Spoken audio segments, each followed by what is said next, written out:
حضرت ابو ہریرہ رضی اللہ عنہ بیان کرتے ہیں، رسول اللہ صلی اللہ علیہ وآلہ وسلم نے فرمایا، روز قیامت اللہ زمین کو مٹھی میں لے لے گا اور آسمانوں کو اپنے دائیں ہاتھ میں لپیٹ لے گا، پھر فرمائے گا میں بادشاہ ہوں، زمین کے بادشاہ کہاں ہیں؟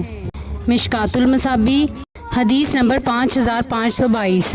حضرت ابو ہریرہ رضی اللہ عنہ بیان کرتے ہیں، رسول اللہ صلی اللہ علیہ وآلہ وسلم نے فرمایا، 2 مرتبہ سور پھونکے جانے کا درمیانی وقفہ 40 ہوگا۔ انہوں نے کہا، ابو ہریرہ 40 دن؟ انہوں نے کہا، مجھے معلوم نہیں۔ انہوں نے پوچھا، 40 ماہ؟ انہوں نے فرمایا، میں نہیں جانتا۔ انہوں نے کہا، 40 سال؟ انہوں نے کہا، میں نہیں جانتا۔ پھر اللہ آسمان سے پانی نازل فرمائے گا تو وہ اس طرح جی اٹھیں گے جس طرح سبزیاں اگ آتی ہیں۔ فرمایا، انسان کی ایک ہڈی کے سوا باقی سارا جسم گل سڑ جائے گا، وہ ریڑھ کی ہڈی کا آخری سرا ہے، اور روز قیامت تمام مخلوق اسی سے دوبارہ بنائی جائے گی۔ اور صحیح مسلم کی روایت میں ہے، فرمایا، انسان کو مٹی کھا جائے گی، البتہ ریڑھ کی ہڈی کا آخری سرا باقی رہ جائے گا، اسی سے وہ پیدا کیا گیا اور اسی سے دوبارہ بنایا جائے گا۔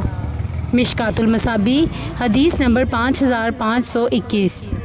حضرت ابو سعید خدری رضی اللہ عنہ بیان کرتے ہیں، رسول اللہ صلی اللہ علیہ وآلہ وسلم نے فرمایا، میں کیسے خوش رہ سکتا ہوں جب کہ سور پھونکنے والے نے اس سور کو اپنے منہ کے ساتھ لگا رکھا ہے، اپنے کان اور پیشانی کو جھکا رکھا ہے، اور وہ انتظار کر رہا ہے کہ اسے پھونک مارنے کا کب حکم ملتا ہے۔